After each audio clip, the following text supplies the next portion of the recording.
자, 오늘부터 이제 변화리더 조건 1장을 시작합니다. 왜 경영이 중요한가 하는 제목으로 시작합니다. 왜 경영이 중요한가 하는 제목 속에 첫 번째, 경영이 현대 사회의 필수 기관이다 하는 이제 의미로 중간 제목 올려놓은 거예요. 내가 읽어보겠습니다. 경영자는 모든 종류의 조직에 있어서 활력을 불어넣는 생명력의 원천이다. 경영자가 조직에 활력을 불어넣는 생명력의 원천이다 얘기하고 있어요. 경영자가 리더십을 발휘해 경영 활동을 하지 않으면 모든 생산 요소는 다만 자원 그 자체로서 머물 뿐 결코 생산물이 될 수 없다. 자, 경영자가 왜 생명력을 부르는 원천인가 할 때, 경영자가 리더십을 발휘해서 활동을 할 때만 모든 생산 요소들이, 자원이 뭔가 의미 있는 생산물로 전환되기 때문이다 얘기하고 있죠. 더욱이 자유경쟁 체제 하에서 무엇보다도 경영자의 자질과 능력이 그 조직의 성공과 생존을 결정한다. 만약에 경영자가 생명력의 원천이고 경영자가 리더십을 발휘해서 자원을 생산물로 바꾼다면 당연히 경영자의 자질과 능력이 엄청 중요하겠죠. 우수한 자질과 능력 가진 경영자가 훨씬 더 이제 성공적인 조직을 만들겠죠. 더더구나 자유경쟁 경제체제 하에서 이게 뭔 뜻입니까? 사회주의나 공산주의가 아니고 경쟁하는 현재 자본주의 이런 자유경쟁 경제체제에서는 특별히 경영자의 자질과 능력이 조직의 경쟁력 결정하는 아주 중요한 것이 될 거죠. 그래서 그런 의미를 얘기합니다. 자, 그러면서 왜 그러냐면 경영자의 자질과 능력이야말로 자유경쟁 경제체제의 조직이 보유할 수 있는 유일한 효과 우위이기 때문이다. Effective Advantage, 효과 우위. 그러니까 한마디로 경영자의 자질과 능력이 자유경쟁 경제체제하에서 조직의 성공과 경쟁력과 이것이 결정되기 때문에 유일한 효과 우위다. 이렇게 이제 말하고 있는 거예요. 제목이 왜 경영이 중요한가라는 글을 이제 논리를 전개하기 때문에 이제 경영, 여기서 경영이라고 말하면 우리는 이제 경영과 경영자가 다르지만은 영어는 매니지멘트라는 것이 더 매니지멘트라고 해서 집단적인 의미의 경영자를 이제 표현하는 그런 의미도 갖고 있어요. 경영이면서 경영자를 표현한단 말이죠. 그런 의미에서 이제 우리가 이해되고.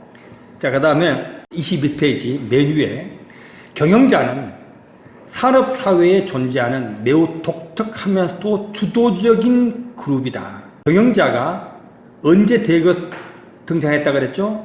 1차 세계대전 이후에 대거 등장했다 그랬죠.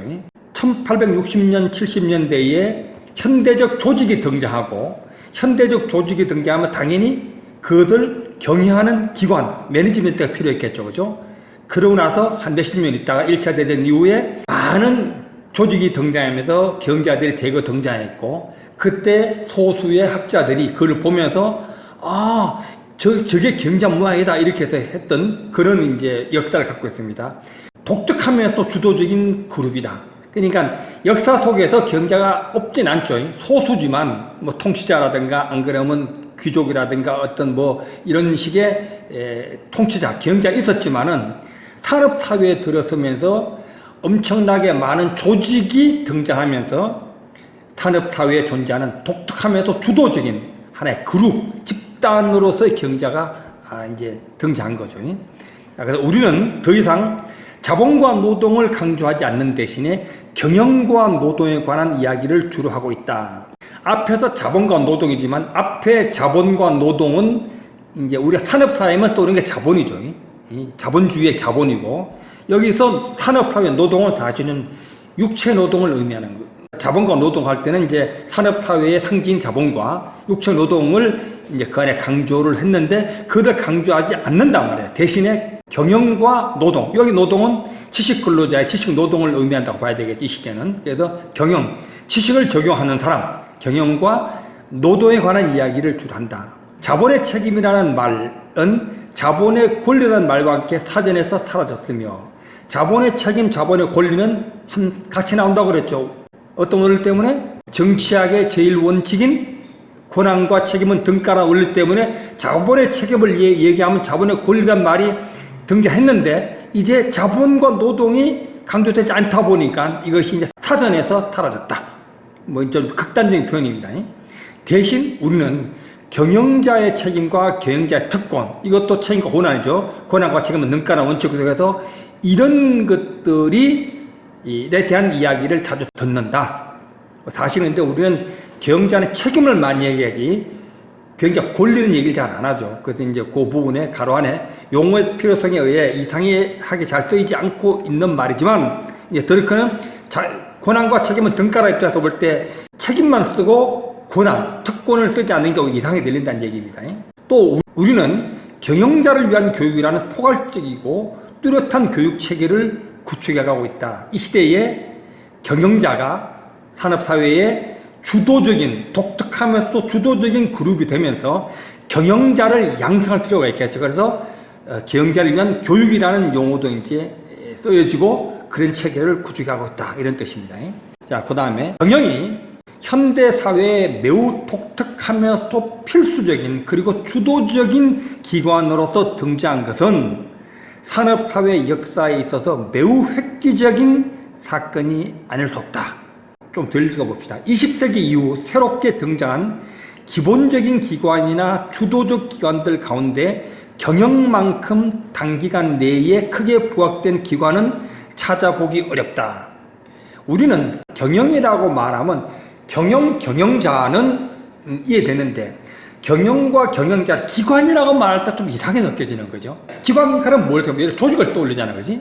그리고 우리는 기관 하게 되면 조직을 떠올리는데 더럽게는 기관 하게 되면 뭘 떠올린다고? 기관은 기능과 역할을 떠올리지, 그죠? 그래서 이제 그런 의미에서 한번 봅시다. 경영이 현대 사회에 매우 독특하면서도 필수적인 그리고 주도적인 기관으로 등장한 것은 여기서 현대 사회에 독특하다, 필수적이다, 주도적인 기관, 이게 무슨 의미입니까? 필수적인 건 알겠죠. 왜냐? 조직이 경영이 없이는 움직이지 않으니까. 그리고 이 현대 사회가 조직 사회가 되고 전문가 사회가 되면서 경영자들이 엄청 많아지니까 주도적인 이제 기관이 되죠. 그리고 독특하면서도 이 독특이란 말은 사실 역사 속에서 이런 것들이 등장한 산업사회만 등장했고 그 이전에는 이런 게 없었죠.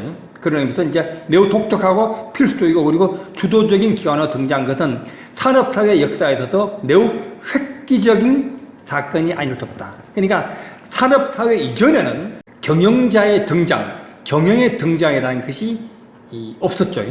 전에 말한 것처럼 경영은 언제 이에 1860년, 70년대에 현대적 기업이, 조직이 등장하면서 경영, 매니지먼트가 등장했기 때문에 이런 말을 쓰는 겁니다. 그래서 이제 그렇게 하고 20세기 이후 새롭게 등장한 기본적 기관이나 주도적 기관들, 여기서 기본적 기관, 주도적 기관은 이제 조직을 얘기한다고 봐야 될 거예요. 경영만큼 단기간 내에 크게 부각된 기관은 찾아보기 어렵다. 자, 20세기 이후에 새롭게 등장한 기본적 기관이나 주도적 기관은 어떤 게 있을까? 20세기 이후에 등장한 기관들이 많죠.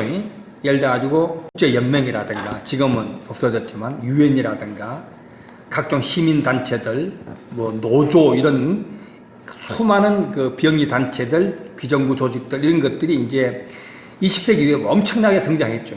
이제 그런 것과 경영을 같은 기관이라고 보는 거지. 그런 의미에서 경영을 비교하는데 그런 것들이 엄청나게 등장했지만 경영만큼 단기간 내에, 짧은 시간, 5, 60년 만에 짧은 기간 내에 크게 부각된 기관은 찾아보기 어렵다. 첫 번째 특징이 경영이라는 기관이 고속 성장했는데 단기간 내에 했다. 그 다음 필수 불가결한 존재로 입증된 경우가 매우 드물 뿐이다.